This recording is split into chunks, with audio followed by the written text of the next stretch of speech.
No, I mean after the.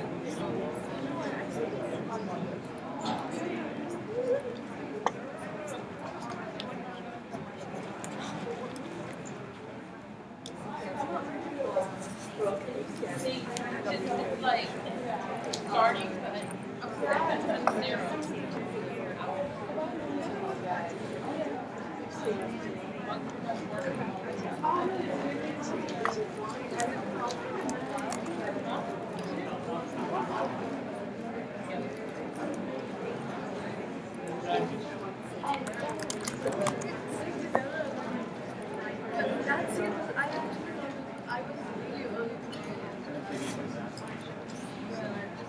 Not really sure, but I do like I want to remember that.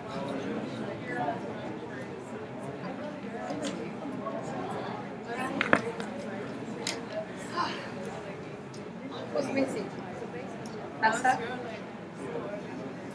Huh? And I think this is like what we Alex, oh, deleting. Nothing.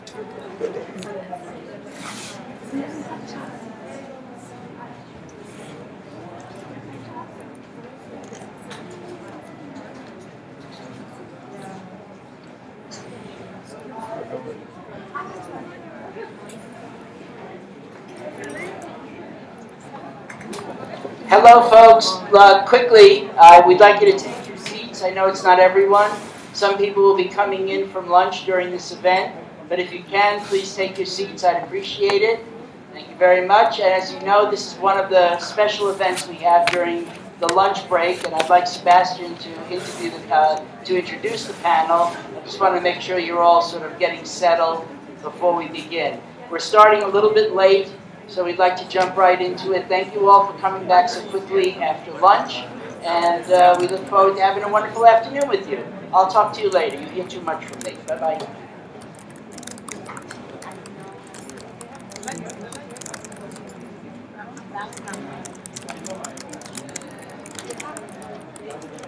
Thank you very much, Patrick, for that wonderful introduction to this afternoon session. So here we go with this high-level panel. I'm very excited to have this great panel this afternoon, and you also will be in a short while from now. Let me explain why. So we have two very prominent personalities here, one on my left, and I'm going to introduce them one-on-one, and then Chuck, who is lovingly called Chuck, will take over from me. So this panel is basically a great relationship and a partnership between the Department of Public Information, DPI, and all the NGOs. And so I'd like to introduce to you Maria Luisa Chavez, who is on to my left, a great personality at the United Nations. She's a second-generation UNR, joined the United Nations in 1981 in New York as an Associate Program Officer for the United Nations Institute for Training and Research. In 1993, she moved to the United Nations office in Vienna. She served as a Political Affairs Officer in the Office for Outer Space Affairs, Department of Political Affairs. In that capacity, she also served as Assistant Secretary of the United Nations, plenary of the Third United Nations Conference in 1999. In June 2000, Secretary General Kofi Annan appointed Ms. Chavez to be the Director of the United Nations Information Center in Athens, covering Greece, Israel, and Cyprus. 2004, she returned to New York as Chief of the Educational Outreach Section in the Department of Public Information, where she's right now. Ms. Chavez is presently the Chief of NGO Relations in the Outreach Division of the Department of Public Information. And this is to know that from that time on, we have seen tremendous increase, that is 80%, in DPI NGO relationship. NGOs have grown since then. As Chief of NGO Relations, Ms. Chavez acts as a liaison between the United Nations and 1,300 non-governmental organizations. So you know how important she is, because she is the liaison between the United Nations and 1,300 NGOs that works all around the world. So she has a Master's of International Affairs degree from Columbia University.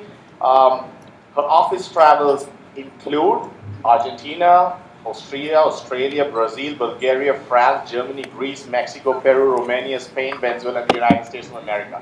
Great personality. And FAF, Friendship Ambassadors Foundation, in association with DPI, who's put this youth assembly together, warmly welcomes you, Maria Chavez, at this great panel. Can you just give it up for her? And to my right is Chuck. Chuck will be moderating this whole panel, and he'll be leading us into this panel discussion. And I'll just briefly introduce him, and then he will take over from there so that we go into the panel straight on. Chuck, the newly elected chair of NGO DPI Executive Committee, discovered the wonders of the world reading National Geographic during his boyhood in South California. He has taught sociology for 35 long years at Southampton College of Long Island University.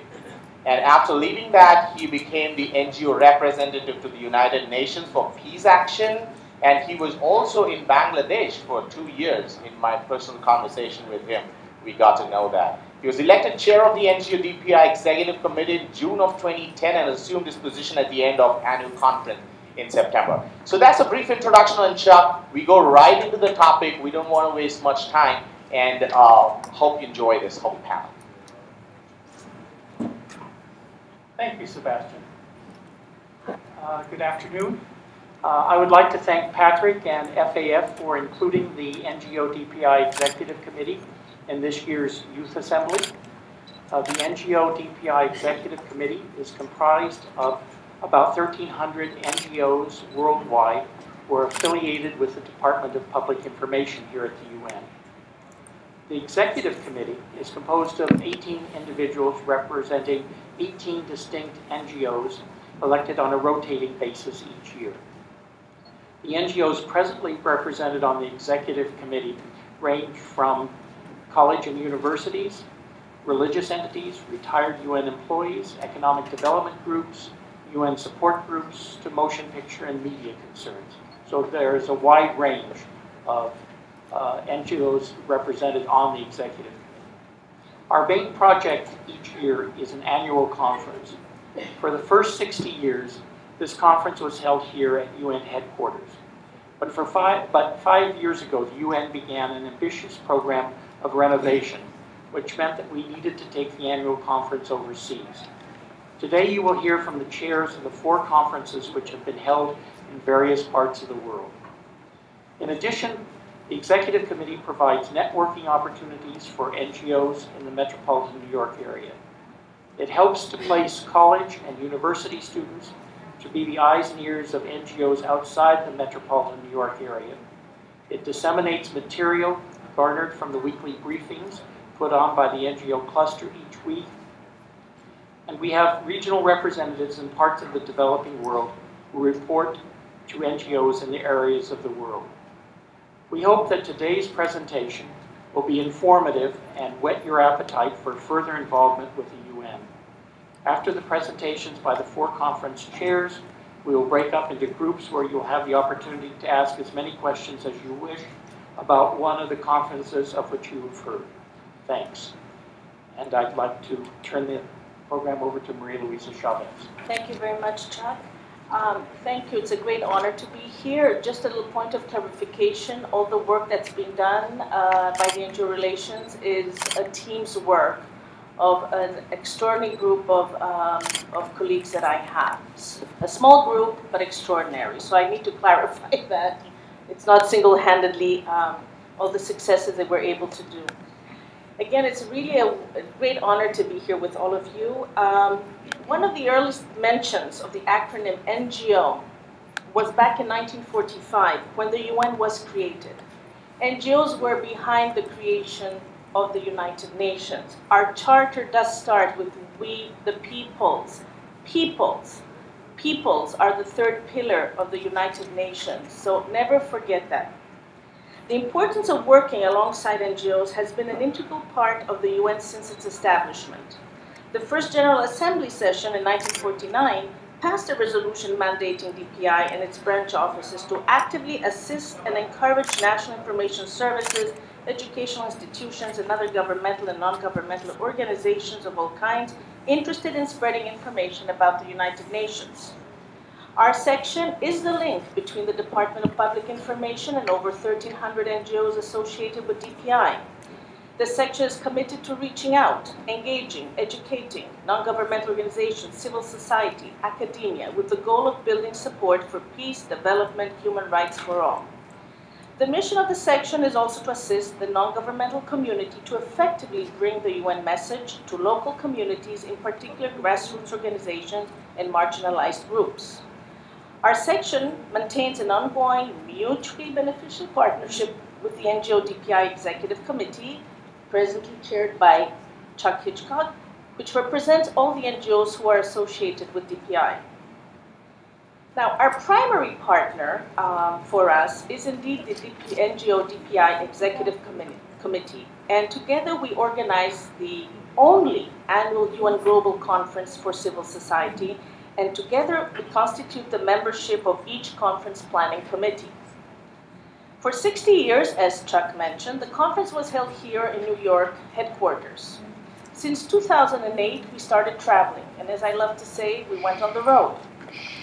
As we began the planning for a journey to Paris, which was dedicated to human rights on the occasion of the 60th anniversary of the Universal Declaration of Human Rights, which you will hear more details soon, we immediately realized that we were facing challenges and opportunities as we charted a new course in the history, not only of the DPI-NGO relations, but also of the NGO DPI Executive Committee, taking the conference on the road.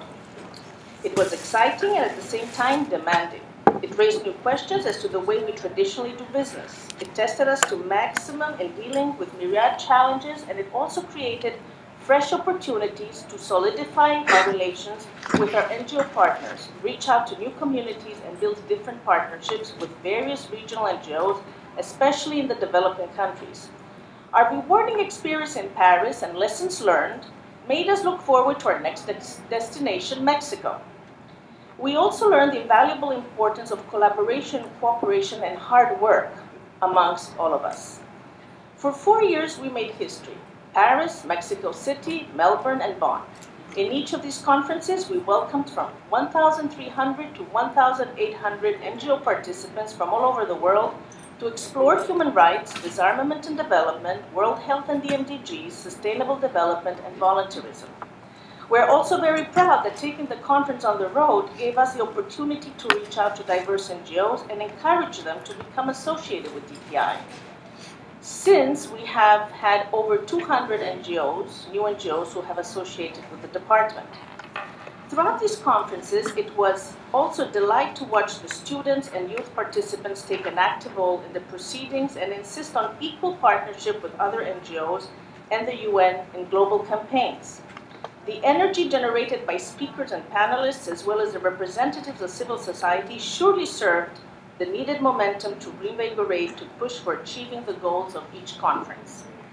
Mexico was historic and symbolic. It was held in a country that provided the first nuclear-free zone through the Treaty of Tlatelolco and the involvement of more than 300 youths. In Mexico also, we had the privilege of hearing the Secretary General's address and then witnessing his participation in 2 youth iconic moments. The resulting NGO declaration, which outlined the ongoing tasks for civil society, was presented, thanks to the unconditional support of our host country, as an official document of the UN Security Council Special Session on Disarmament, and at the 64th General Assembly session. I must admit that when we got the announcement that we were on our move to Melbourne for our 63rd conference, it triggered a sense of trepidation in all of us. What would we do about the distance and the 17-hour difference? Fortunately, despite these obstacles, the conference was a great success due to the old-fashioned, round-the-clock, hard work, commitment, vision, and cooperation in the planning committee. In fact, I would add that most of us were working from home in the middle of the night, and I would say through Skype and with our pajamas, of course, without the video on. But work never stopped. We had over 1,700 participants representing 260 NGOs from 70 countries. DPI was enthused by the high degree of collaboration demonstrated by the NGOs of Australia and the Asian Pacific region. Their zeal about improving the health of their near and distant neighbors contributed greatly to the ultimate success of the conference.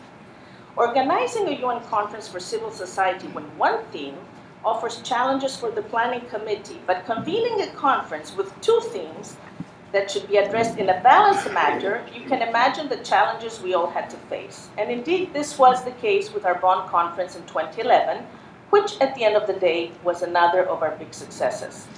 Held on the eve of the two major global events, the International Year of Volunteers plus 10 Summit and the Rio plus 20 conference, our conference in Bonn was equally successful with 1,300 participants representing 300 NGOs from 85 countries.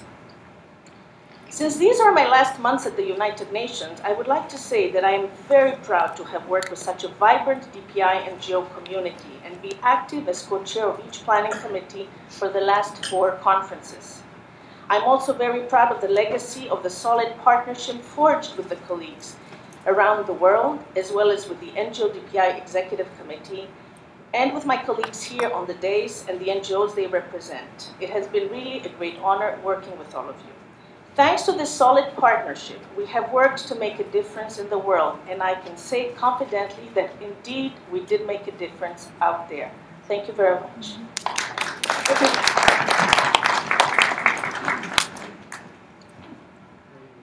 Oh, excuse me. I now give the floor to Shamina Gonzaga, the chair of our Paris conference.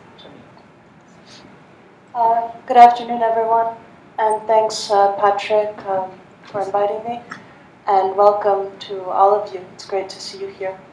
As was mentioned, the conference in Paris was the first one to be held outside of the UN's headquarters.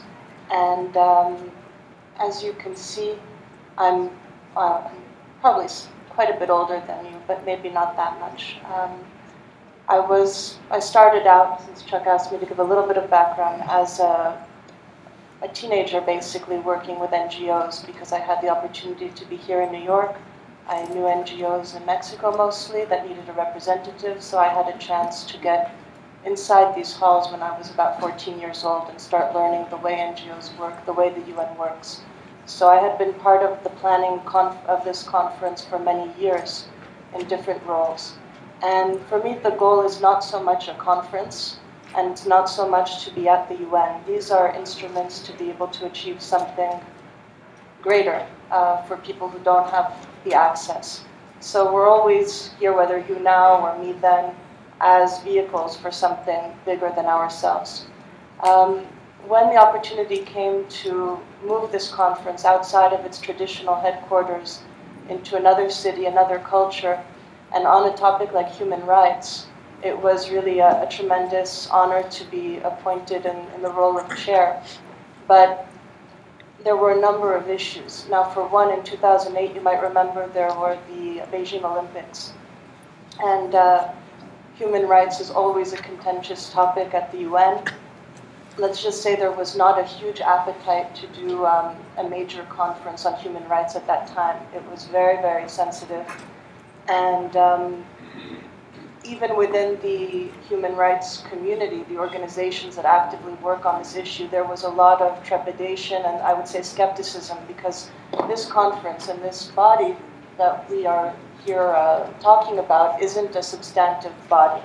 Okay, so this conference brings together NGOs of all sorts. Some of them might work on human rights, some of them might work on radically different issues.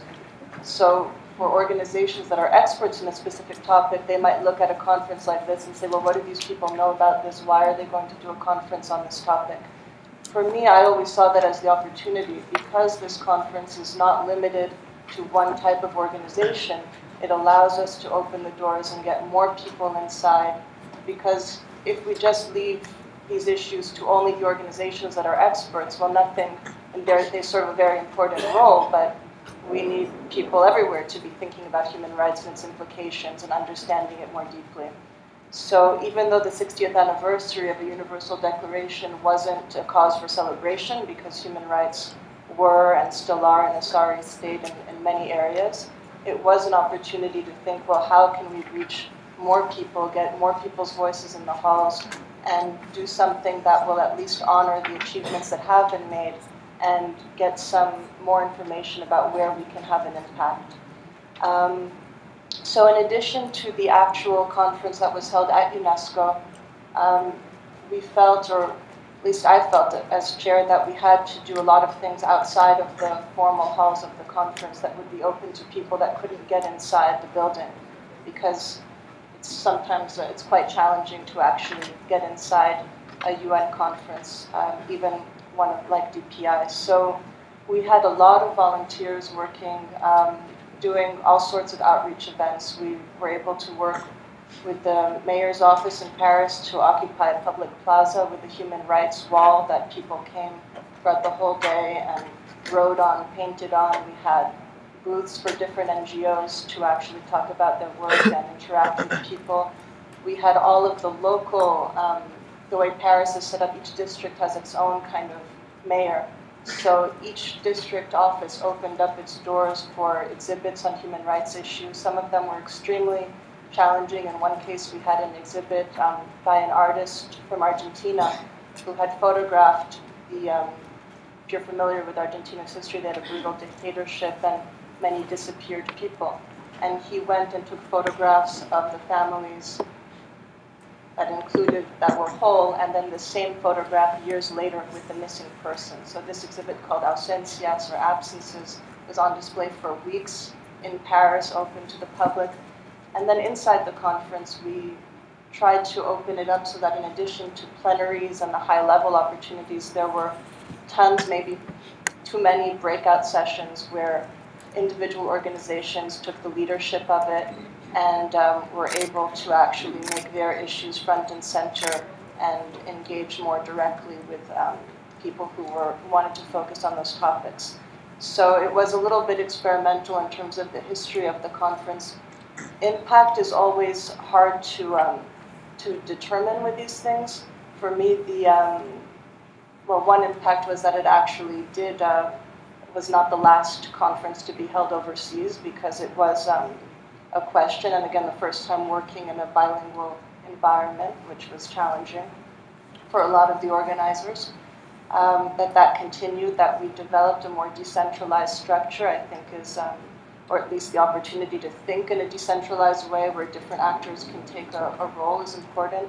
The fact that, as was mentioned, DPI has gone on to accredit many more organizations is a positive, and that outreach efforts like the ones I described have become quite normal in this conference. And that is not the case across the board in UN opportunities. So I don't want to take up too much time. I'm on time? I have my 2 minutes. Because I know we'll have a chance to speak in smaller groups afterwards. But I do want to say that wherever there's an opportunity to take issues that the UN is working on and open the doors wider, get people in the doors that wouldn't be able to be heard otherwise, that's what this kind of forum for me is all about. And I look forward to learning more about what all of you are going to be doing, or what you've done that brought you here, and what you will do with the opportunity it's afforded you. So thank you.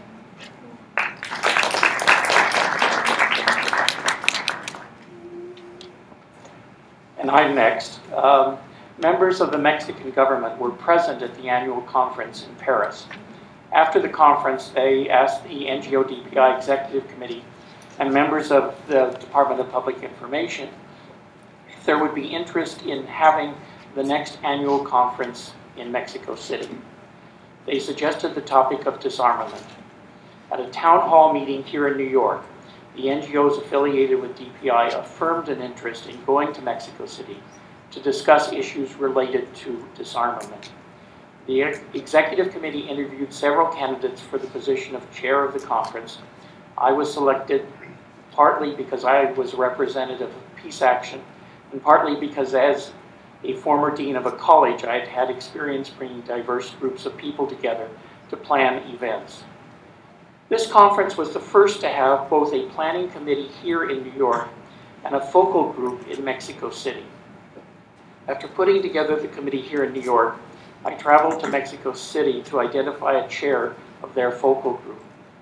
After I approached several senior members of the Mexican civil society, it became evident to me that they did not have the time nor the support system to make the local group work. Fortunately, Maria Luisa Chavez knew of a new NGO headed by a young woman, Jessica Rojas Alegria, head of the NGO Tendenito Puentes, she became the coordinator of the Mexican focal group and assembled individuals who chaired the same subcommittees that existed in New York. We met about once every 2 weeks via video conferencing to work out the details of the conference. We began by expanding the theme of the conference to include development. Our colleagues in Mexico were very committed to a discussion of a peace dividend that would be made available if there were to be a successful disarmament. Our next step was to select the opening and closing speakers. We made sure that there was gender equity, equality, as well as North-South representation. We then moved on to picking the speakers for the 4 roundtable presentations. It was then that we realized that we had 2 distinct subjects, nuclear disarmament and the reduction of small arms, one representing the interests of the developed world, the other affecting the developing world. We tried to be true to both of these concerns. We did the following things to make sure that we were cognizant of the interests of young people who would come to the conference. We had a youth subcommittee co-chaired by Mary Norton and Kelly Roberts. Ms. Norton oversaw a group of college and university students who put together a program on disarmament, which was held here in New York and videoed to students in Mexico City. Her students also put on a poster exhibition of entries from colleges and universities here in the metropolitan New York area.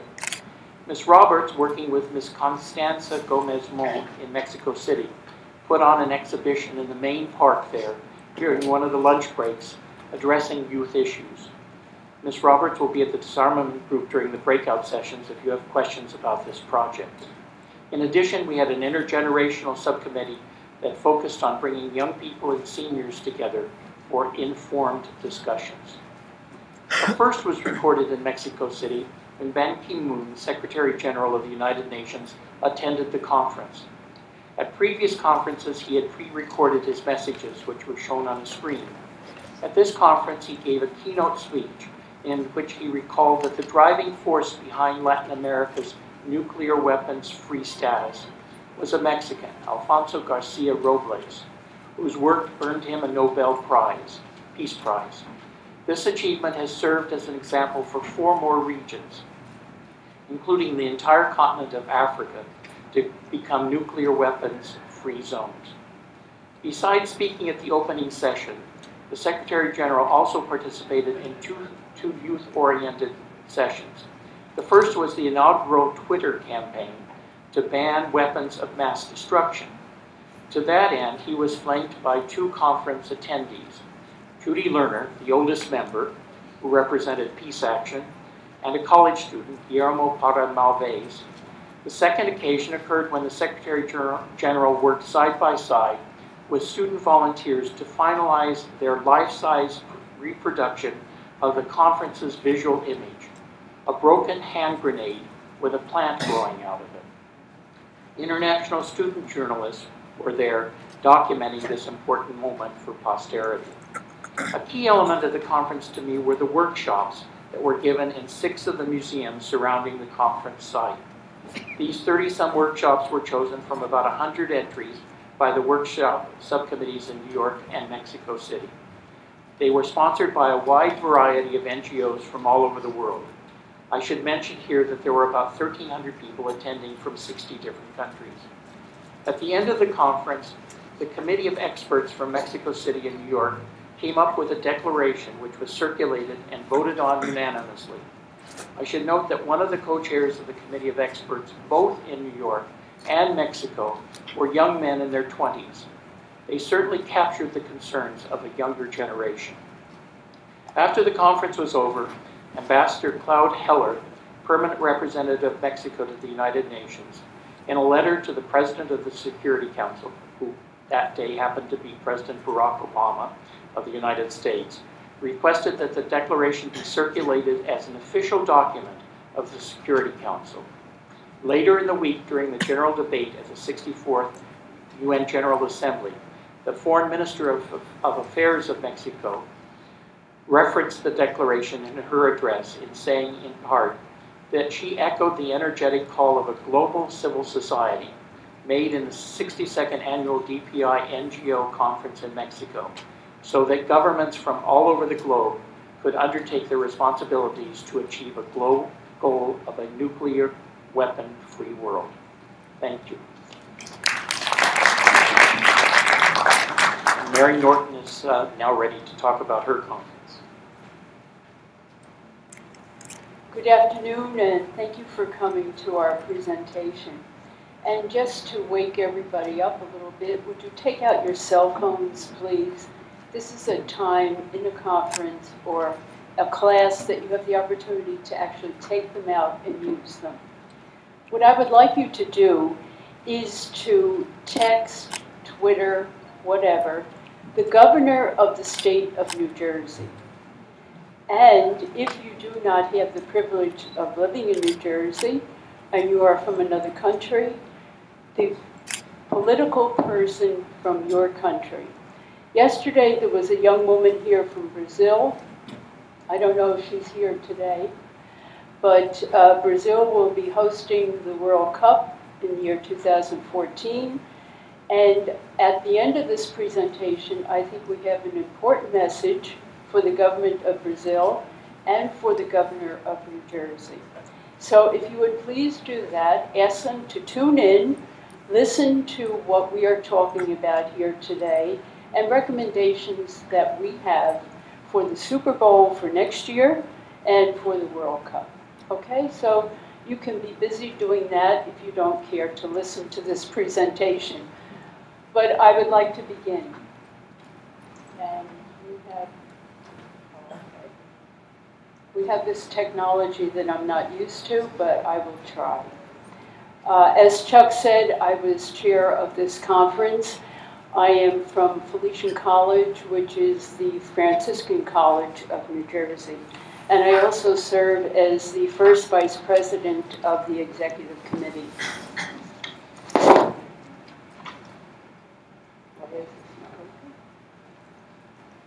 Could I do it?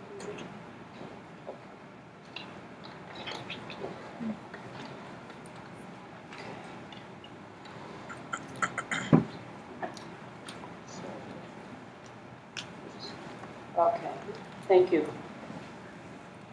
So the annual conference, the title was Advanced Global Health, Achieve the MDGs. It took place late summer of 2010.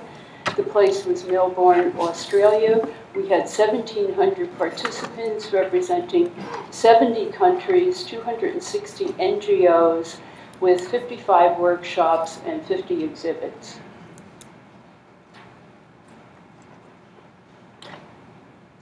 And just for a brief overview of the organization of the conference, as Chuck said, he went through the procedure for how people are elected chair.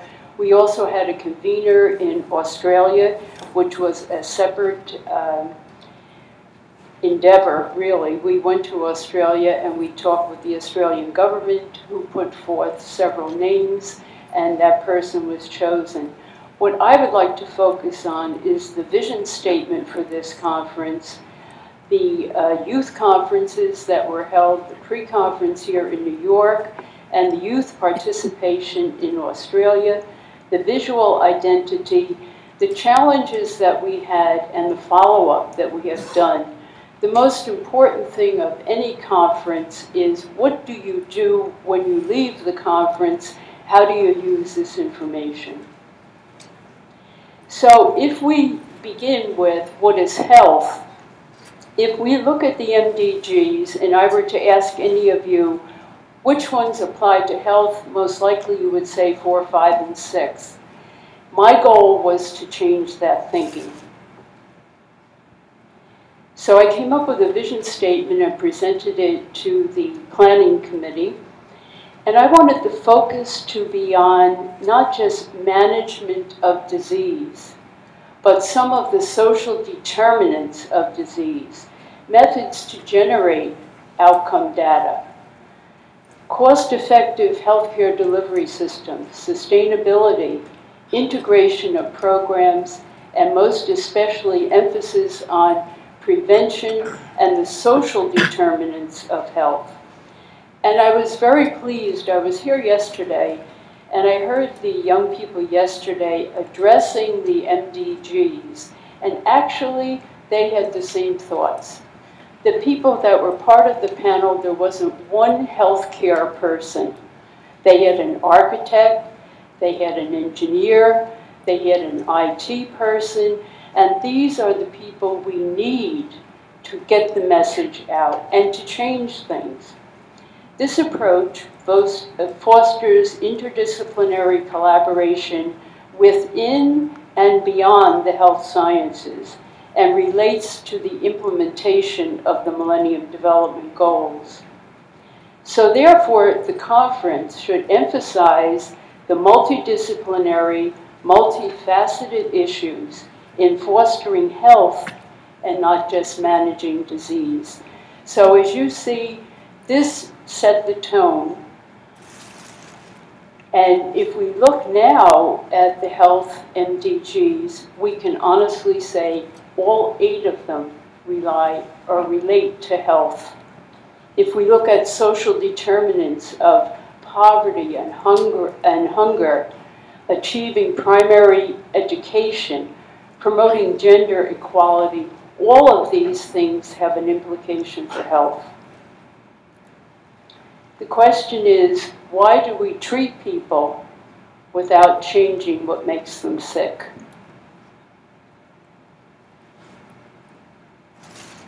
So we came up with a visual identity due to the cooperation with the graphics department at the UN, Maria Luisa Chavez, myself, and the chair of the experts committee.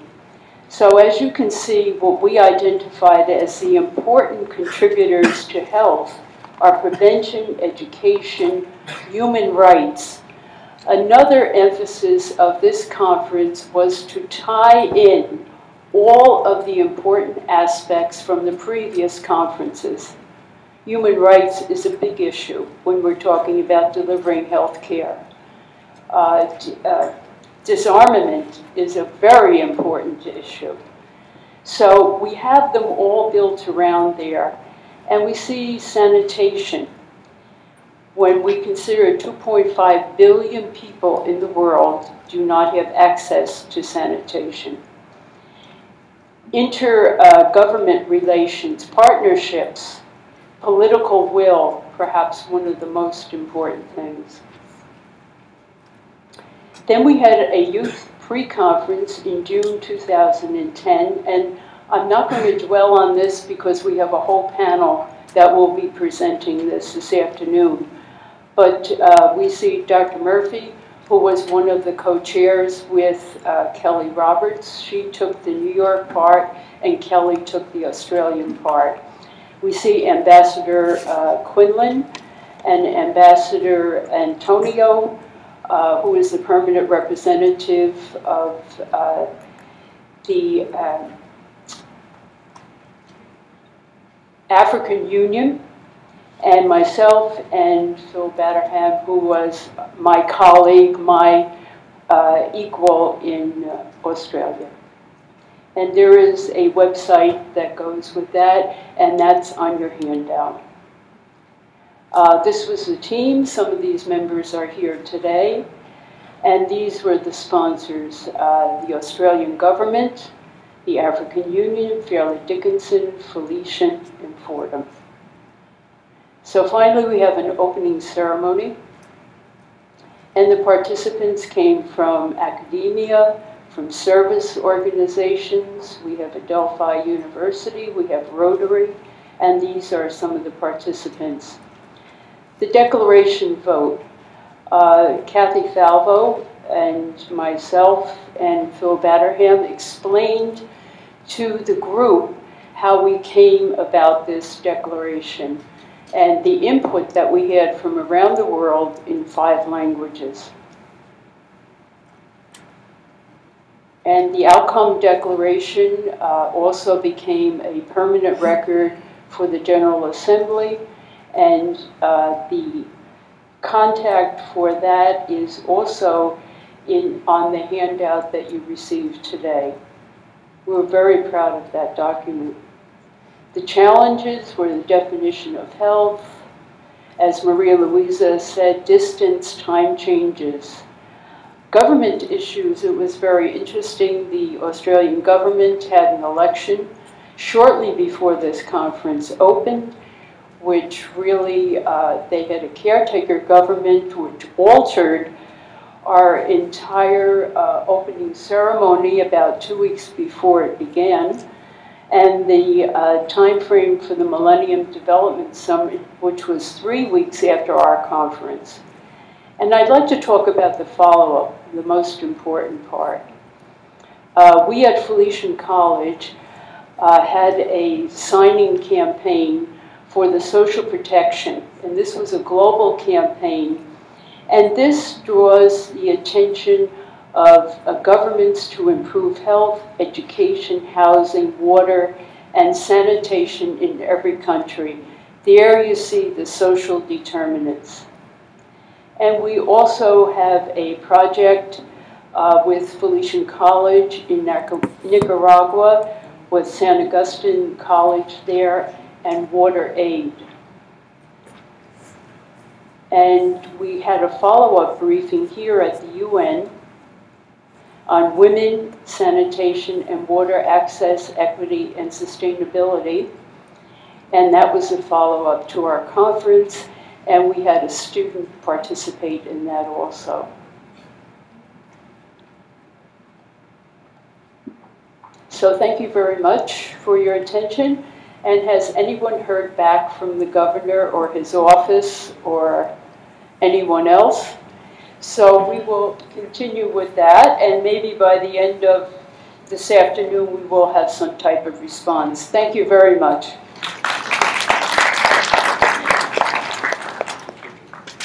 And excuse me, now I can introduce Richard Jordan, who was the experts committee for the conference in Bonn. Richard also interviewed me for the chair of the position in Australia. Richard?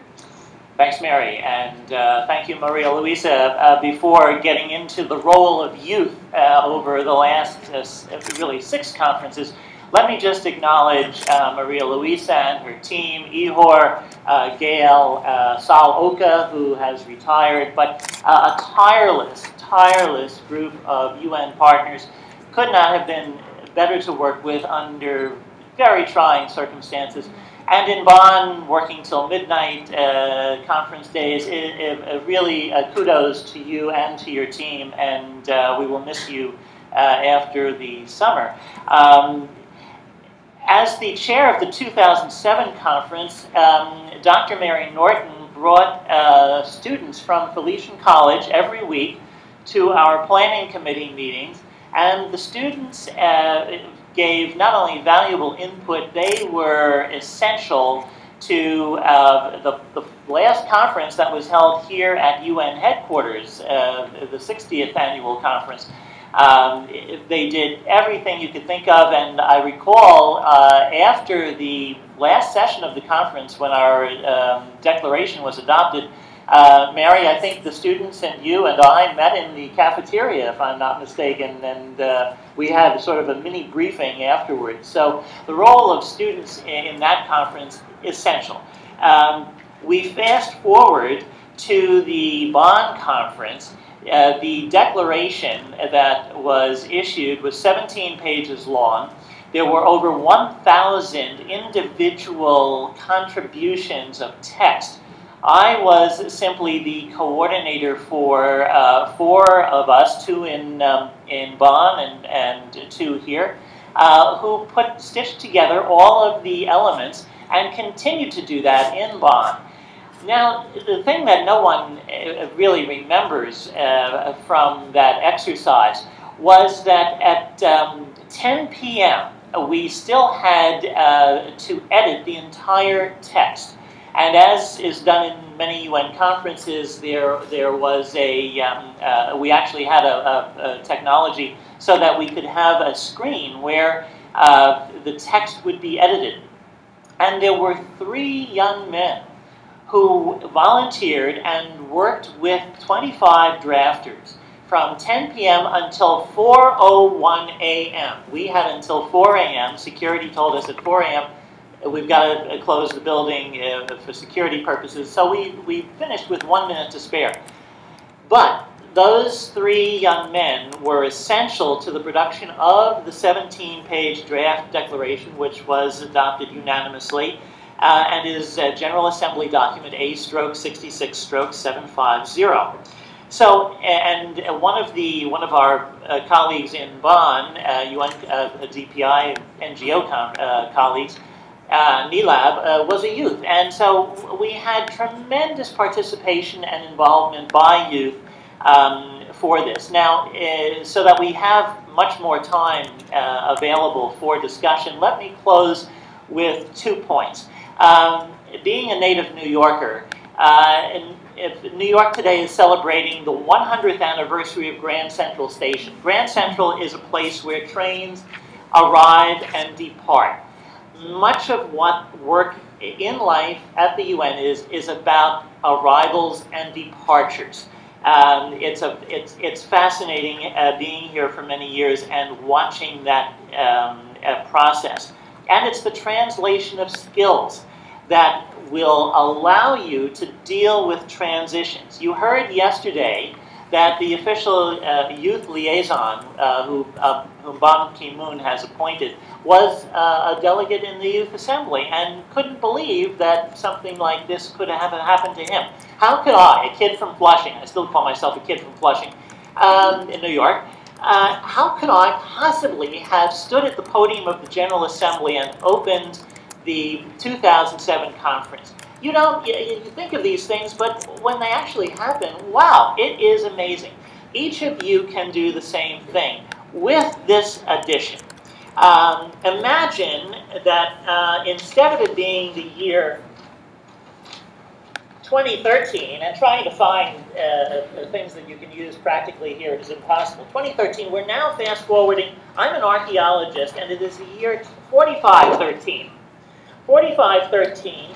We are all here, and I have just, as an archaeologist, come into this room, and what have I found here?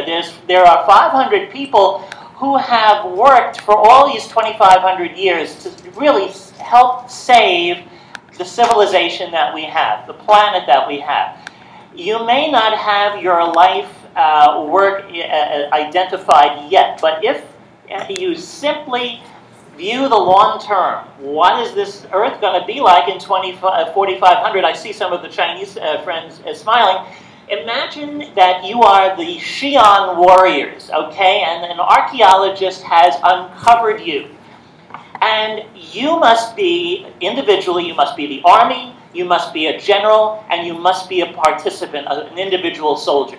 You must do this for all of us. It's not, and everybody has to do this. You put on the hat that you need to wear. So now go back to the year 2013 as we develop these sustainable development goals.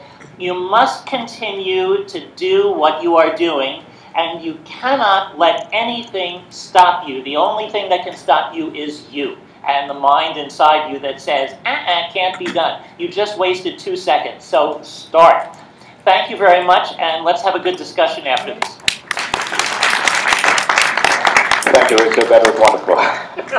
So, on behalf of each of you present here, on behalf of all those who participate in NGO activities, on behalf of Patrick Sharaga, who is here, FAF, the Youth Assembly, I want to have a very special mention of thanks for Maria Luis Chavez, who is here, and all her great works. You have seen the entire panel, Mary, Chuck, you've seen Shamina and Richard really speak about grassroots level work that they have done along with Maria Luis Chavez. And that's not on policy level alone, but they have literally gone down on doing that. And so that is what is a great inspiration. So on behalf of each one of you present here, a very big thanks to you, Maria Luis Chavez, and the entire panel who is here. And then I will let you know in a short time from now what we do after this. Give a round of applause, give it up for them. Thank you very much. So now we begin the breakout groups, and we will be breaking ourselves into 4 groups. So please pay attention to this so that you get the right one. On the left corner near the exit would be France, and Shamina would be part of that group. You have any questions, and this discussion would continue for about 25 minutes from now before Kelly Roberts and her panel, which is again a high-packed kind of experience that you're definitely going to hear about. But just to get into this breakout groups, left corner near the exit is France, Shamina, and the topic is human rights, right up there. Right corner near the exit is Mexico. The topic is disarmament, and Chuck will be part of that group as well. On to my right here, right in front, is Germany with Richard, the archaeologist, definitely. And then we have, the topic is sustainability. And on to my left is Australia with Dr. Mary Norton. You probably may not or may get to tweet. That's the topic on global health. So once again, France, Mexico, Germany, and Australia. Right now it is 1:57. We would like that everybody gets back here to listen to Kelly Roberts and her great team of panelists at 2:25 so that we give everybody enough chance and importance. Thank you very much once again.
So once again, this is a great opportunity for you to speak with the panelists one-on-one and then ask them questions and learn more about these experiences that they had. So once again, just to let you know that the left corner near the exit is France. On the right corner near the exit is Mexico on disarmament. Right in front, onto my right, is Germany on sustainability and volunteerism. This was missed out. Sustainability and volunteerism is a very important part. And Australia is onto my left, global health, Dr. Mary Norton, who just spoke.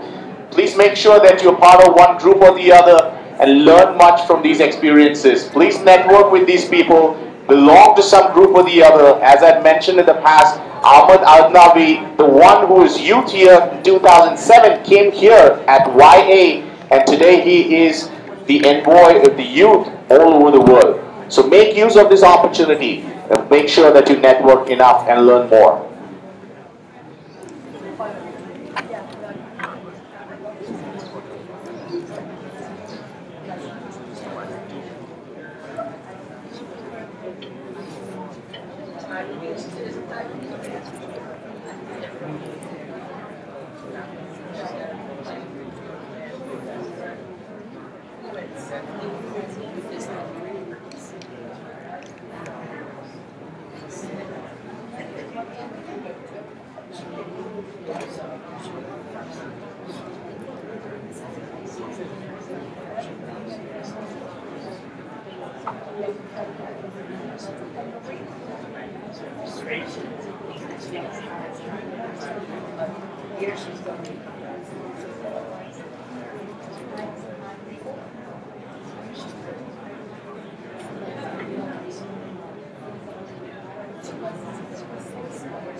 Very good work, sir.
And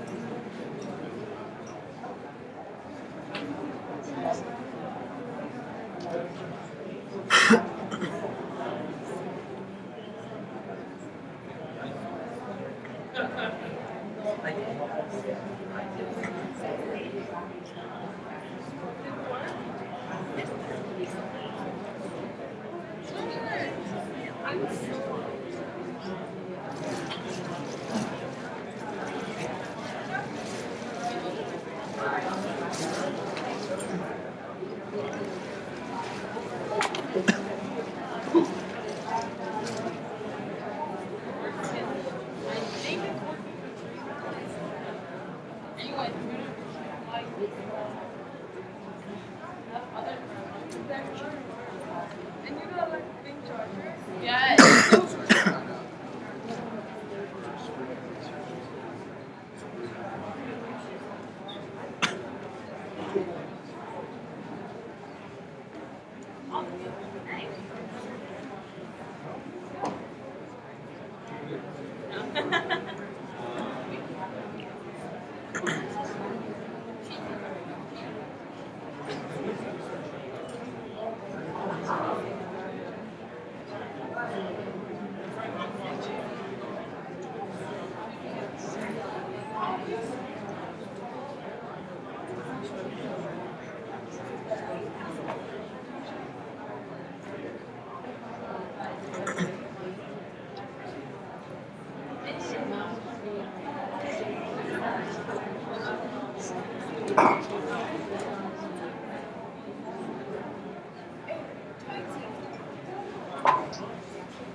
Hey, oh, good, good, good. And you can take a picture of that side of his desk. Did he give her a fish?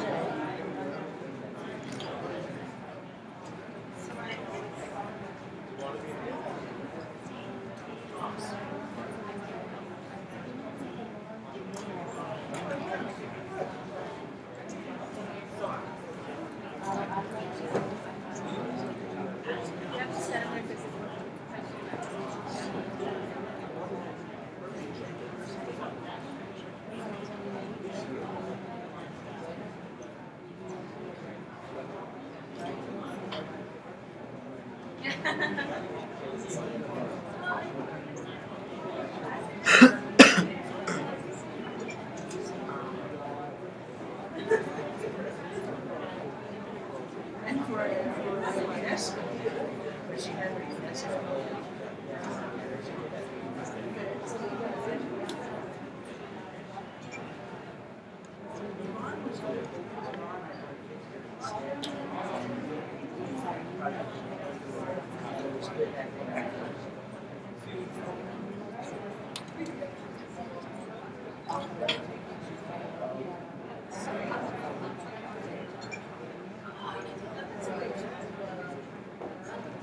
Fundraising.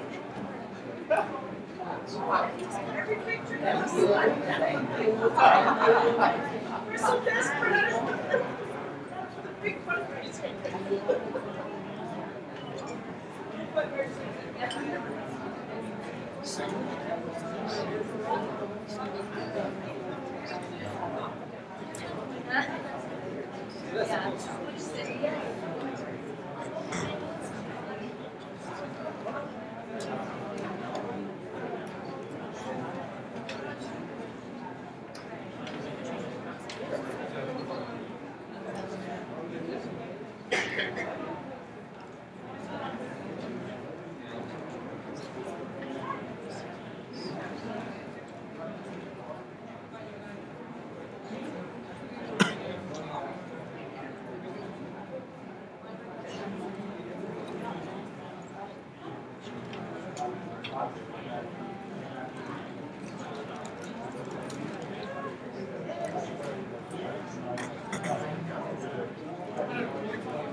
Me vengo para acá para poder hacer una llamada.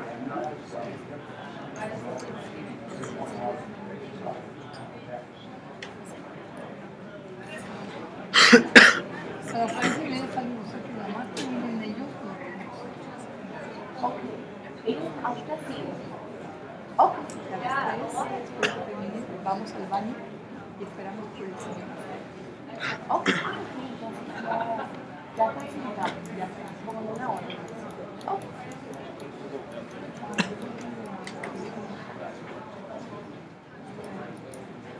¿Cuándo fui?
Hopefully it'll work. Oh. Wait till you know your drill. We're still focused. Haven't been at oh, 9. It's on 9. Right, it's short. I'm a pebble judge.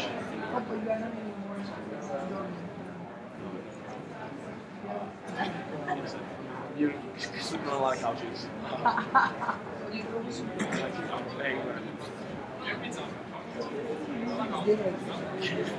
Oh, is he? He's back up. Yeah. Oh man, Rudy's the one.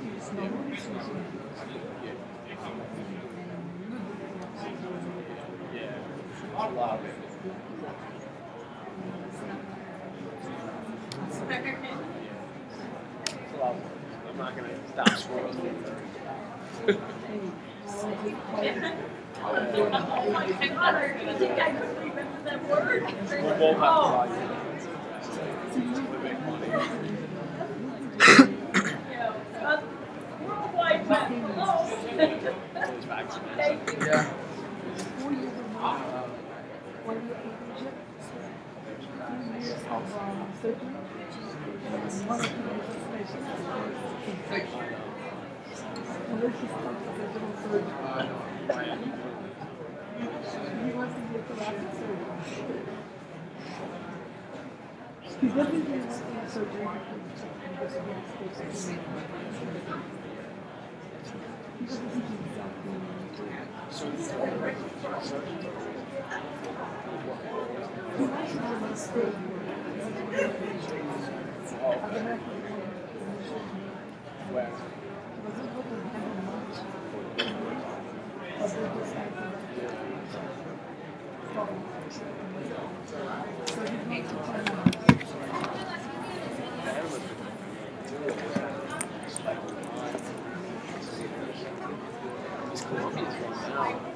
Still Columbia.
So the subgroups, just an announcement, we have 17 more minutes to go. 17 minutes to go for your discussion. Thank you.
Get there at 8 in the morning.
It's like an oasis, but it's huge.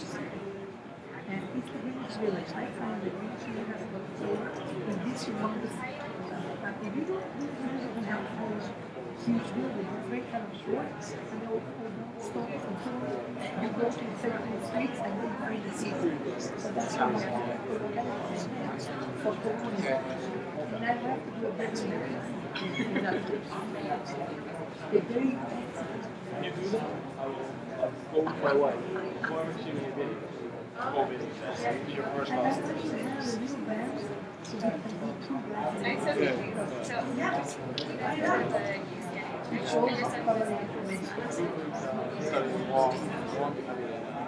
Mexico, Rudy. You know, family practice. Yeah, the Like doctor I decided that's like. she said that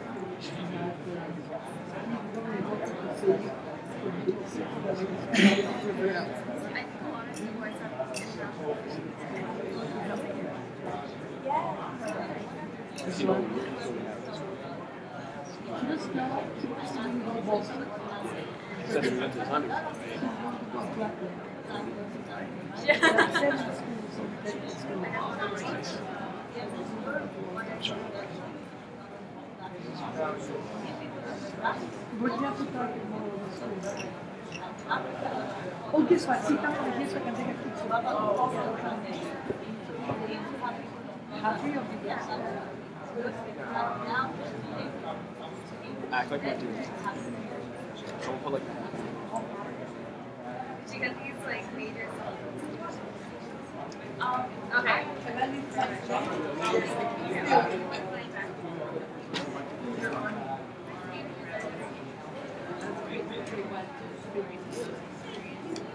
You look the official.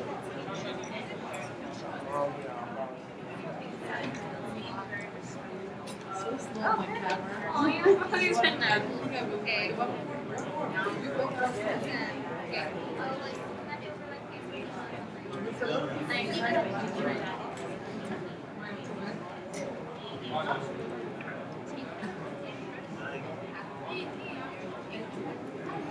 That way I know what I actually got. What's the paragraph of this experience?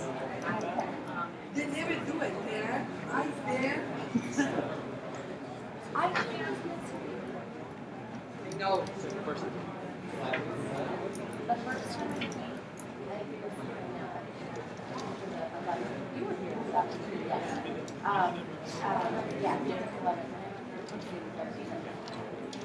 The best one is the summer.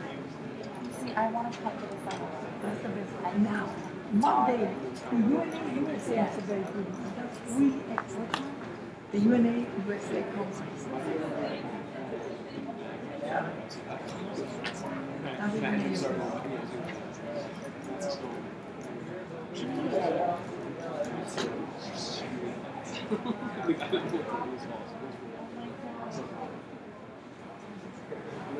No, the one in Germany. I'm the one in the German embassy. Remember? Yeah. That was the one. Yeah, that was the one that walked by and said, I saw you back at her. Oh my goodness, true. That was in that fun. You know, sometimes the audience is I was doing that. There was one time Oh, God. I think it was the last week. he's going to make me leave this piano and probably going to start running. Excuse me, piano. Oh, yeah. So I probably have to say goodbye because already the movie last night. He said, oh.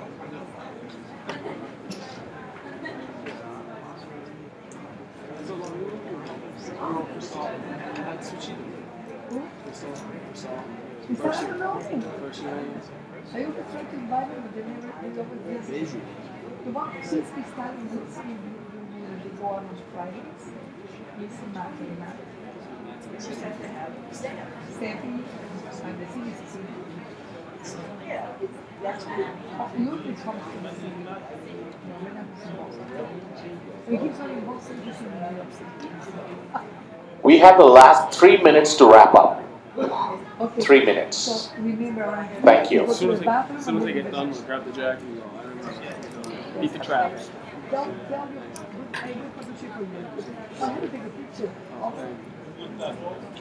Yo no me... No, no, no.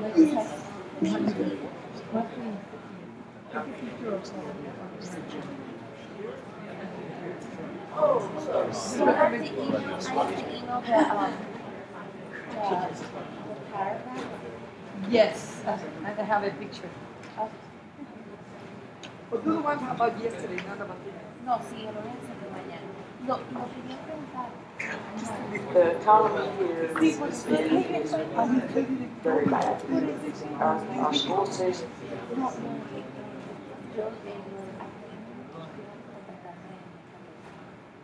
A Sara y Sudan en copia mía.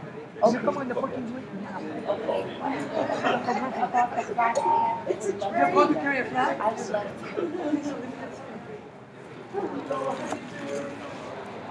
My name is Mary Monda, and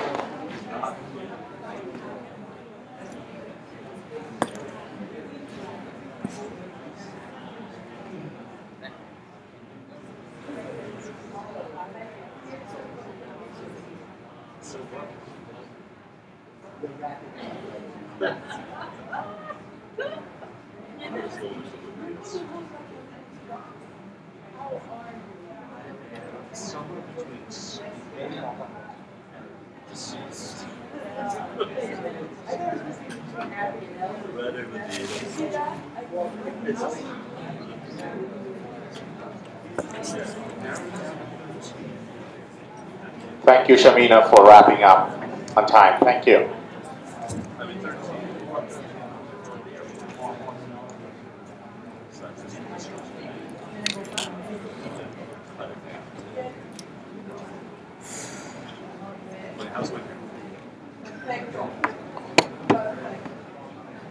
May I request you all, dear friends, to get back to your seats because we have this high-level panel still going on, and then we have Kelly Roberts with her 3 panelists come up and share their experiences with you.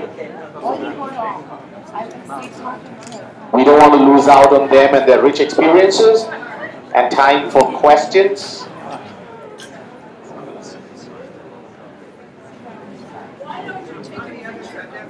Please take your seats ASAP so that we can go on with this panel discussion. Thank you so much for taking the trouble to get into 4 different rooms and changing locations. Thank you.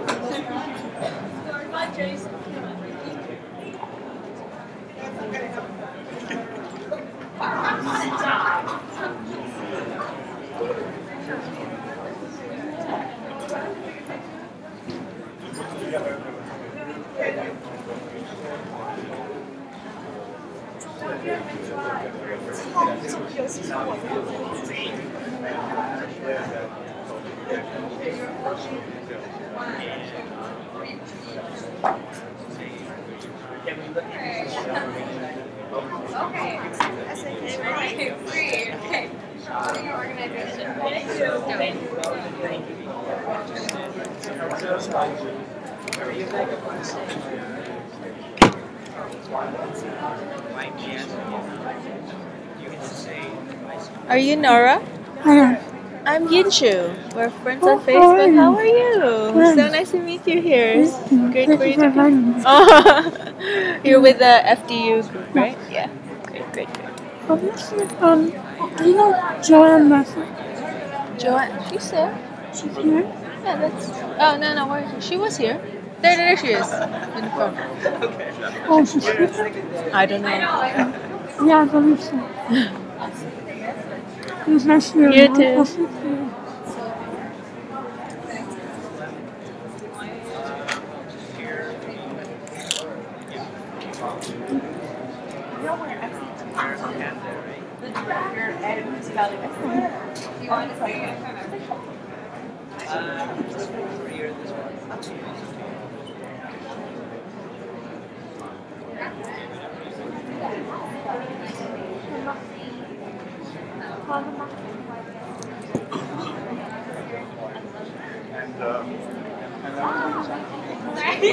No worries.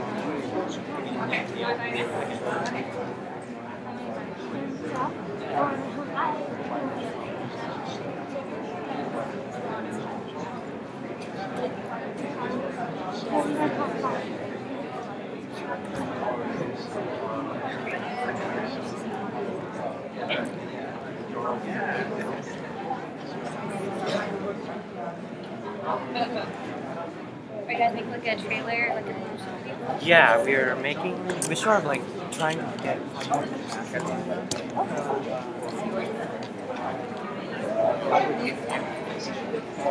are you?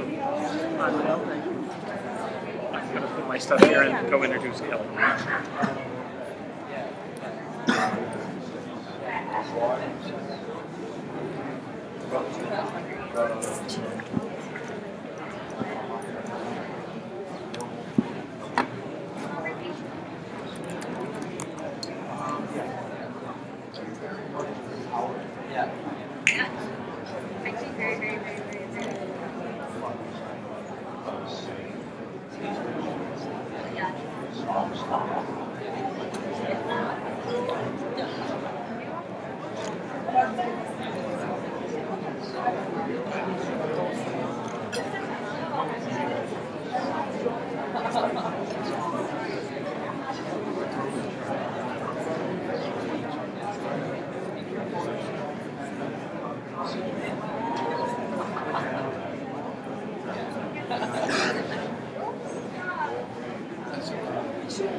May I request you kindly get back to your seats because we'll be starting the panel after the breakout groups now, and then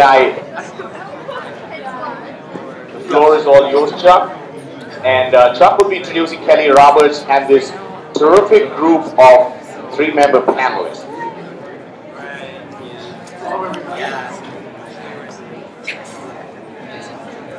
Hello, everyone. You could take your seats so we could get started. We are under a timeline and we want to keep Patrick happy at this point. So let me introduce Kelly Roberts. Kelly is an administrator at Fordham University. At the UN, she is a representative of NASA, which maybe she will explain. And she has participated in the conferences in Mexico, in Australia, and in Germany. And she serves on the NGO DPI Executive Committee as chair of the Youth Subcommittee. So Kelly, it's all yours.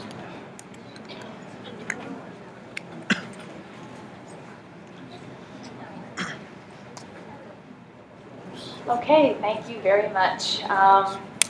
Good afternoon, everybody. I hope you had, really good conversation in your breakout sessions. I was in the Disarmament one, and we had a nice conversation about how youth can get involved with the topic. And so thanks to FAF for having us today and being here at the Youth Assembly. Really appreciate the opportunity.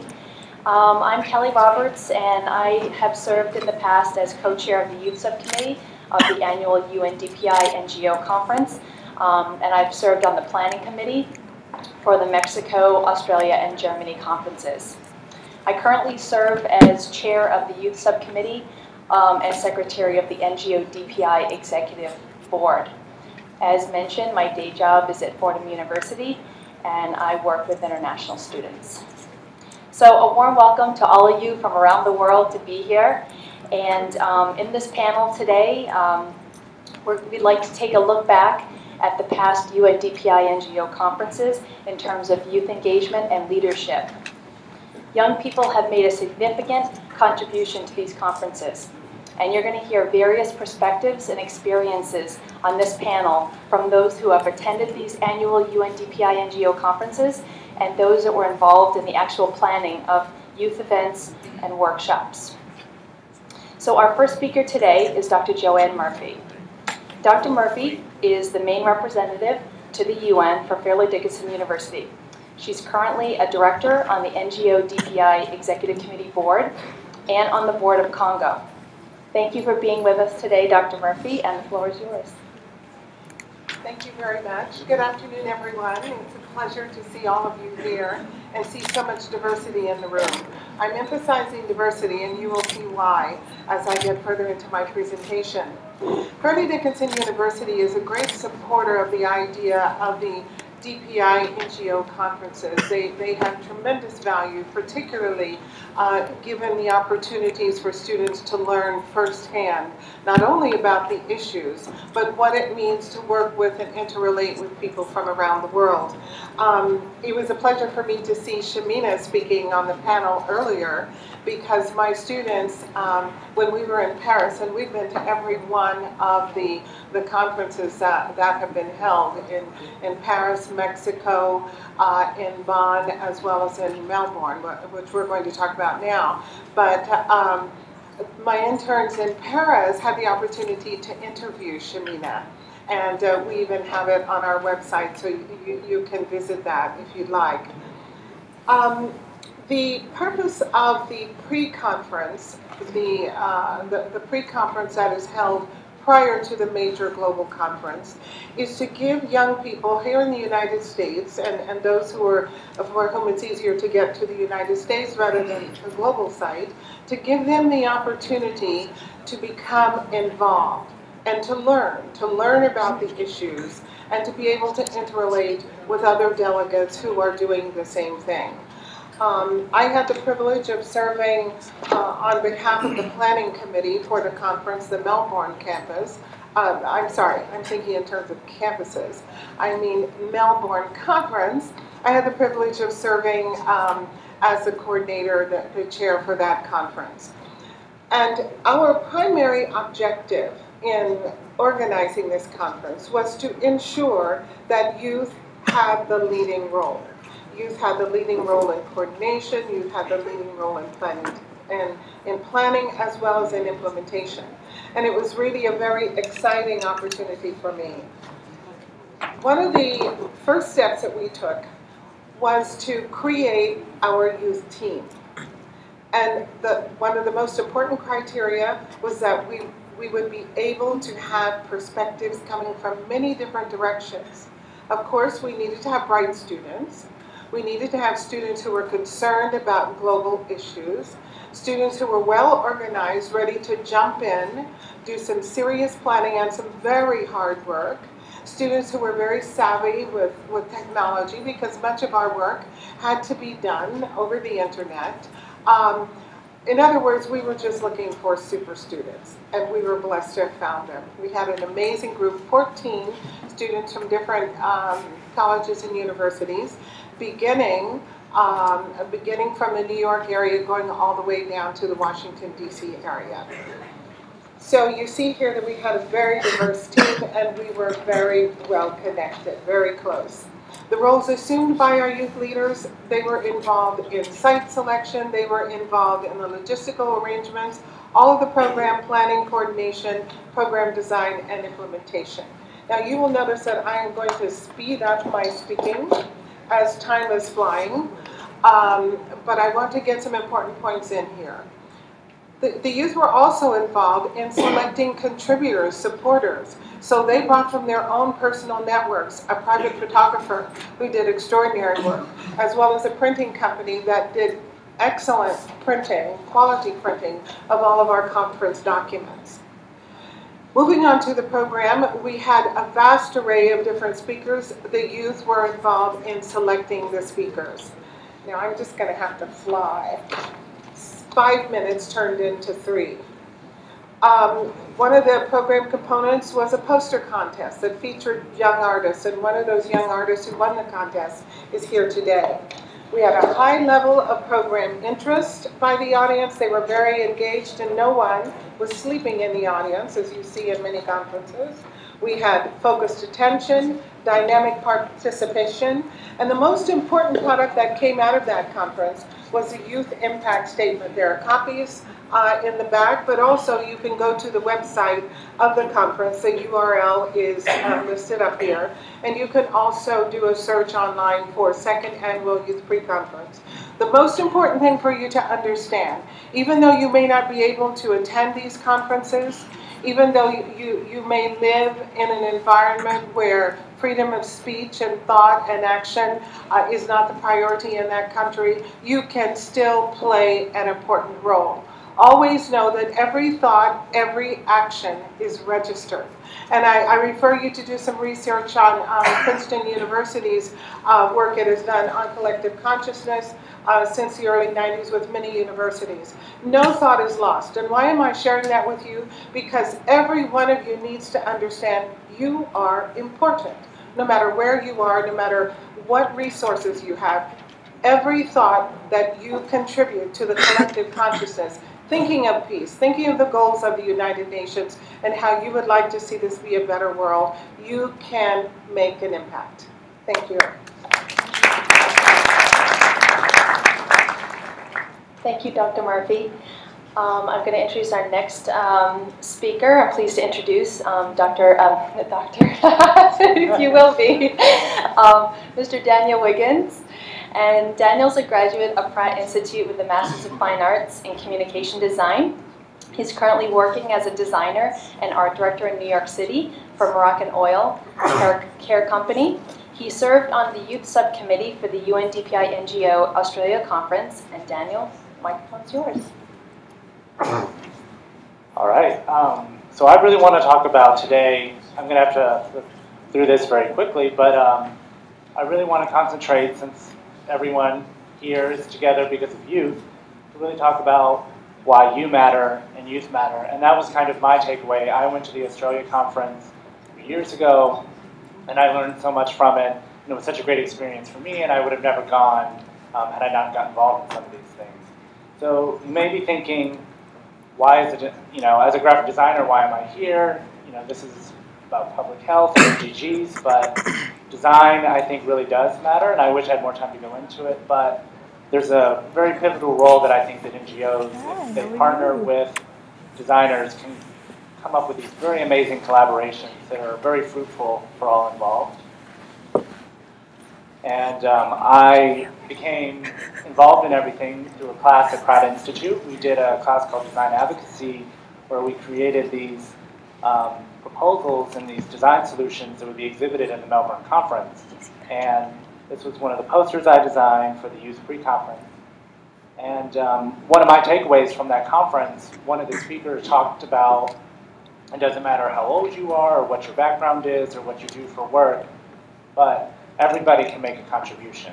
And she spoke about the quote, "Where does your joy meet the world's greatest need?" And this quote kept sticking with me. I was on the subway, I was thinking about it, and I'm like, why is this in my head? And then I kind of realized, as a graphic designer, I can make just as much of a contribution as anyone else. And I have something to share, and I can contribute just like everyone else here. So that was part of my project for the class, and this is the exhibition we presented in Melbourne. We created these design strategies for NGOs, all focused on MDGs 4 and 5, mainly about improving maternal health and their importance of, if we really invest in maternal health, we're investing in all the other MDGs as well. Sadly, I won't be able to go into all of them in detail, but here was a project that used storytelling and puppets. It was very, very cheap to produce. They could be used to teach stories and lessons, and it was very inexpensive and could provide entertainment for people. And this was a project from someone from India. We also created these shoebox kits that had all these information and icons and really simple to use information. And we used a really simple graphic language that could communicate to anybody in different countries, so you weren't, so caught up on language and things like that and barriers. And these are Here's another project. I think you guys have seen these, the MDG icons, and as graphic designers, we couldn't wait to get our hands on proposing a redesign of these.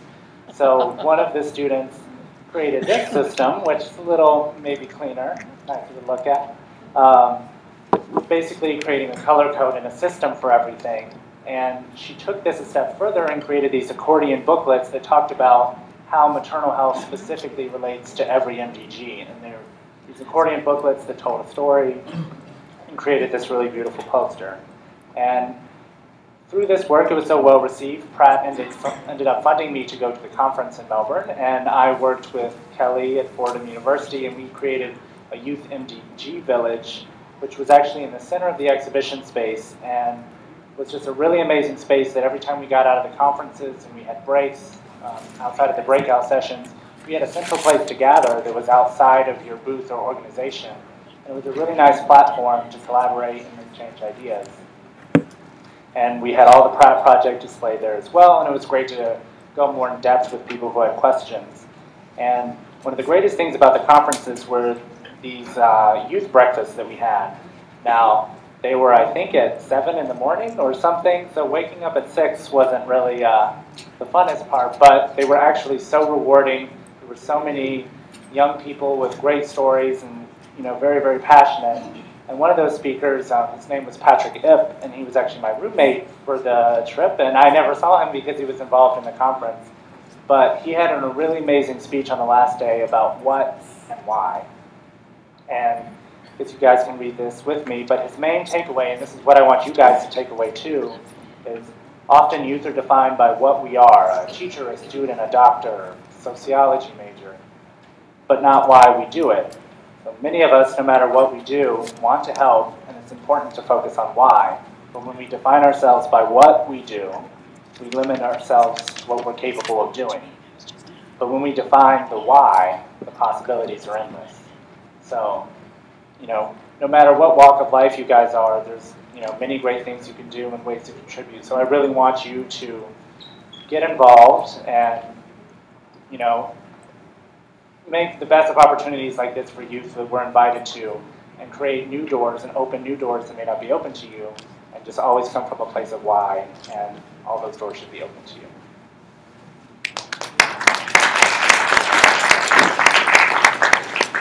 Thank you very much, Daniel.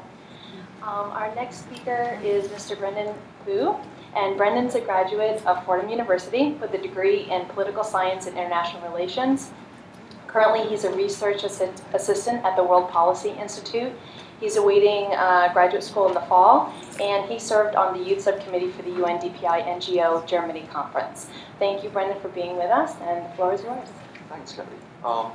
So I'm just going to get started really quickly. I'm so thankful that Daniel covered a lot of the things I wanted to cover. I served on the youth subcommittee for the 2011 Bonn conference, and one of my duties was to prepare a pre-conference at the German mission to the UN. Before we, started doing the thing, we asked ourselves several questions, and the main question that we asked ourselves was, what do we hope to come out from this event? And after thinking about it for a long time, we realized our goal really was to spark a cross-sectorial dialogue that moved beyond traditional talking heads, and would really get youth involved in making actionable change in the world. So the pre-conference was a spectacular event. We had Under Secretary General Akasaka there. We had the Deputy Permanent Representative of Germany there. We had 4 different guests from different walks of life. We had someone from PepsiCo, someone from Sustainers, someone from the NGO community. We had someone else from the academic community. It was fantastic. And again, it came down to the cross-sectorial exchange of ideas in which people from different walks of life, different professions would learn from each other. And I am sure that everyone there had very interesting takeaways from people that they normally would not have the chance to talk to. So the turnout for the event was pretty good. We had budgeted for 300 people to attend. The German mission told us that the room that we had actually could only fit 350. Before the thing started, we actually had to start turning people away because we were so full. And right at the end of the event, it was really tough because everyone wanted to continue talking to each other, but we had to continue. We had to start turning people away when no one wanted to leave. So the outcome from that event really, fed into our big question, what comes from this event, what comes from making sure that people meet each other and talk to people from different walks of life. And our plan was originally to devise a means of audience participation that included the internet really heavily. We wanted to create an online forum for attendees to chip in and say, okay, I learned this from the pre-conference, you know, could we put this into the statement that's going to come out of it? But we learned that that wasn't going to be too feasible. And so what we did eventually was, you know, by using the notes that we had taken from the event, from the Q&A that we had there, we came up with a set of outcomes that went on to bond and eventually became a part of the final outcomes declaration. We focused on a main theme that was finding the balance between, you know, maximum environmental protection while vilifying the private sector and people like them and watching as the world burn, or protecting the private sector and their interests above all, which would bring us closer to the brink of destruction. We thought that, you know, neither extreme would really work out well for us and for everyone else, and so we thought that a measured approach to it would be the best way out at the end of the day, which is what we did in the statements that we took at the end, and it was something that very, very well came out at the event, as well as in Bonn, when we had members from you know, big corporations, as well as members of the NGO, you know, engaging each other in fantastic dialogue about how each of them could do things better and learn from the individual competencies of the other. So as you all know, the outcomes document from Bonn went on to the General Assembly, and we're all really, really glad about it. And if I were to come up with any takeaway from my experience there, it's that it is always really important to look beyond the regular traditional boundaries of the fields that we find ourselves in. As Daniel mentioned earlier, you know, his experience as a graphic designer isn't something that most people would think about in NGO work, in putting forward the MDGs, but I think all of you saw pretty vividly how fantastic it was, what he managed to accomplish. And in my own personal experience, I found that it was pretty good what we managed to accomplish if we were able to look beyond the traditional boundaries and found partners from different realms of experience and expertise and drew from their individual experience to make what we're doing a lot better. So thank you very much for your time. Thank you, Brendan. Our next speaker is Ms. Natalia Saavedra, and Natalia is a grad student at a graduate of City University of New York and a native of Colombia. She plans to go to law school next year. It's a pleasure to have you here. Natalia, the mic is yours. Thank you, Kelly, and thank you to everyone who has helped plan this youth assembly. I'm very happy to be here. I'm really glad that Brendan and Daniel really focused on a lot of the work that happened at the conferences, so I want to focus a little bit about my work with DPI on other aspects of what they do and with the NGOs that I work with. I was first introduced to the United Nations and the Department of Public Information in 2010 when I was given the chance to attend my first ever DPI NGO UN conference in Melbourne, Australia. In August of that year, I was afforded with the privilege of representing Peace Action. I was their youth representative. And Peace Action is an NGO whose focus is to end the war in Afghanistan and an organization that advocates against the use of nuclear weapons. So I was their youth representative, and I was going to a conference that was focusing on global health and Millennium Development Goals. And after being at the conference, I just heard about so many issues and problems that happen around the world, and all I can think about was how can I bring this back to where I live in New York, and how can I get something done about everything that's going on. So much information was given to me, and I had to figure out a way to get this out to others. So after the conference, I came back to New York, and I continued my studies, and I began working with the International Health Awareness Network. And that NGO is actually, it focuses on maternal health and how to improve maternal health. So with this organization, I was given my first pass, and I just kept getting more and more motivated, and I kept asking myself, what can I do here, and what can be my role as a youth? Because every time I came to the briefings, I don't think I saw that many youth, and so I kept questioning, what can I really do here? So with the NGO in particular, I helped them maintain the website. I participated in a radio show. I helped them write newsletters, and with DPI, I helped them plan a briefing. So the briefings are basically, they happen every Thursday here at the United Nations, and these briefings have proved crucial in educating NGOs about a myriad of topics, and it's basically like the conferences, but it's every Thursday and it's on a different topic every Thursday. So not only do they teach us about global issues, but they're instrumental in sharing and learning about a myriad of cultures. You get to meet people who come from all over the world, and they allow for a formation of international human bonds. So they raise awareness about a multitude of issues, and they allow for an intergenerational connection. I have so many friends that are of all ages, and I have to say that that's thanks to these briefings that I get to attend here every Thursday. But most importantly, they facilitate networking opportunities. As a result of these briefings, myself and other fellow City College students, we've had the opportunity to intern for missions. We've had the opportunity to help plan side events with the UN. We've had the opportunity to share input of what we can do here and how it can be a fruitful relationship between the youth and the UN.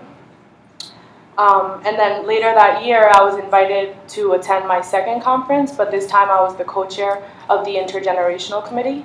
And so this experience was amazing. I have to say that I got so much out of it, and it was very empowering because I was sitting in a conference room with so many people who were the co-chairs for all the different committees that goes into planning the conference, and they would ask for input about speakers, and they would ask for input about everything that goes into planning a conference, like the roundtable discussions. And I just found that I could give my opinion on everything, and it's just very empowering to know that these people who you think that you think that won't listen to you actually do listen to you. At this conference, youth spoke out, and they drafted their opinions about how we can become more sustainable.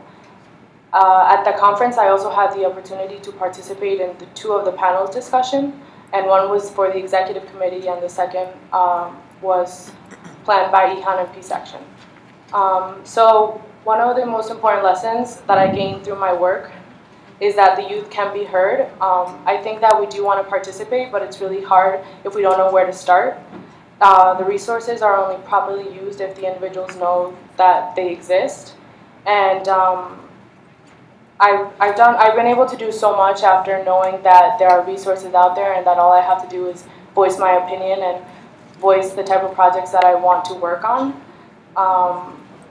So I just want to my last thought is just that there's so much that can be done, and you just have to look for the opportunities and network and just find your niche. But the only way to do that is through talking to other people and sharing that you do want to volunteer and you do want to be a part of it, and people are willing to take you in.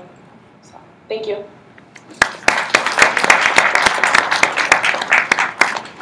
Thank you, Natalia. And I think we started a session a little 5 minutes behind, so I hope we'll be able to be indulged to finish our panel. I know it's almost 3 o'clock. Our final speaker is Daniel Palmer, and Daniel is a former president of Fairleigh Dickinson University Student Government and the UNA USA. He has global experience in Costa Rica, China, and Germany, and he's been accepted to Rutgers and William & Mary Law School. Daniel, the floor is yours. Thank you. Before I begin, I'd just like to thank you all in the audience for giving me the privilege to speak before you today. This is actually the 3rd time I've been able to attend the Youth Assembly, and I know I've gained a lot out of it. I hope you all have gained a lot these last 2 days. But what I'm going to talk to you about today is about a conference I went to in Bonn, Germany on sustainability in 2011. But before I go into detail about that, I'd just like to give you a little bit of my own personal background before I attended the conference. At the time, I was just a college sophomore with political science, who was a political science major at FDU. And for those of you who may not know this, FDU is the leader in global education. And this worked out perfectly for me because up until that point, I had never even been on an airplane all my life. So they gave me the opportunity to spend a winter break helping rebuild a school in Costa Rica and to teach English in China, along with being an ambassador for the Office of Global Learning. So kind of, even before I had left for Costa Rica, I knew I wanted a global experience. That's why I came to FDU. So the way I was able to do that is I became president of FDU's United Nations Association chapter on our campus. And what we did was our top priority was to raise global awareness. And we did this through various different ways, by attending the youth assembly and doing charities through various different organizations in South America. And we also promoted the MDGs heavily. So this gave me a great exposure to some of the things I'd be learning over the next year. And as I spoke before, my first experience abroad was as I was rebuilding a school in an impoverished area in Costa Rica. And as you can see with the pictures above, this was an area, it was downtrodden. It had seen better times. But the one thing that had struck me so strongly was this picture here. I'm with a girl named Sophia who was 8 years old. And she was helping me on one of my assignments, was to help dig a ditch to help the local village deal with the ocean penetrating further and further along the beach. And as I talked to her, the reason why she was helping me was because, not just because I was a nice foreigner, but because the place where we were digging up trying to help, that was where her family home used to be. And because of the flooding and the ocean tides rising, she had to move. So this was the first time in my life I had seen how, some of the problems that we had heard of sustainability, how this really affected this girl's life. This is something that will, hamper her for, the rest of the duration of her life. And so when I got done with that, then I was able to have the opportunity to teach English in rural China. And this was a really great opportunity. And as you can see, I was a really tough teacher. We played a lot of basketball. We played, most of my students were about 15 to 16, and at the time I was only 20. So we bonded very close. And one day one of the students invited me over to his house. And in this area in China where I was, it was Wudan, they were starting to build up. There's still a lot of impoverished areas, and they didn't have any waste management system. So right along here to the left of the picture, you'll see that's where all the houses are, and right next along there near the farming is where they keep all the trash. And what they would do is they would burn the trash. So once again, this showed me, how this affects my students every day. And then this would be the rivers where they would drink out of, and clean drinking water. So to me, it showed that this isn't just something we talk about, it's something that affects people in their everyday lives. So when I went into Bonn, Germany, it wasn't the realization of how important it is. It's what can I do as an individual to help alleviate some of these problems. And one of the great things about going to the Bonn conference is I was able to meet a lot of young people like myself who were motivated and had practical solutions. And this group of young men right here were El Salvadorian rebels who were able to stimulate their local economy through a sustainable practice of growing cashew trees. This young man over here was actually my roommate, and he was from Ghana, and he was the head of an NGO which was planting trees in Ghana to help stimulate both their economy and make it so they can live in a sustainable environment. So after I learned all this information, I had all these experiences, I actually was able to come back to campus, where I actually had an election to run for student government president. And as corny as it may sound, when I was elected, one of the things I was able to do was we were building a new library on our campus. And drawing from all my experiences, I knew, maybe I won't be able to end global warming and make the entire planet sustainable, but maybe I can do something to make my campus sustainable. And, on behalf of my entire administration, we made it so that the new library had no bottled water machines in the library. And we also made sure that students could refill their water bottles through a special water fountain. So my point is even though sometimes these tasks and people are talking, they might seem above you, there's still things you can do. As the former president of my university used to always say, think globally, act locally. And especially as a young person, a lot of times people, for whatever reason, we think we can't do things. But just know that anytime change does happen in this world, it starts with young people. Even looking back to my own country's founding, Thomas Jefferson was barely 30 years old when he wrote the Declaration of Independence. George Knox was 25 when the revolution started. And Alexander Hamilton, who was, who's had such an influence on us, was only 19 years old. So don't ever think that you guys can't do anything or you can't have a significant impact on the world. So once again, I'd just like to thank you for your time, and I hope you enjoy the rest of the Youth Assembly. Thank you, Daniel. So I'd like to thank each panelist for taking time out of their busy schedules to be with us today and for making this panel a success. We hope that this panel gave you great examples and maybe some inspiration to of how to get involved, and whether it's through your local NGOs in your country or serving as an NGO youth rep at the UN or through your networks. Thank you for all joining us today, and enjoy the rest of your day.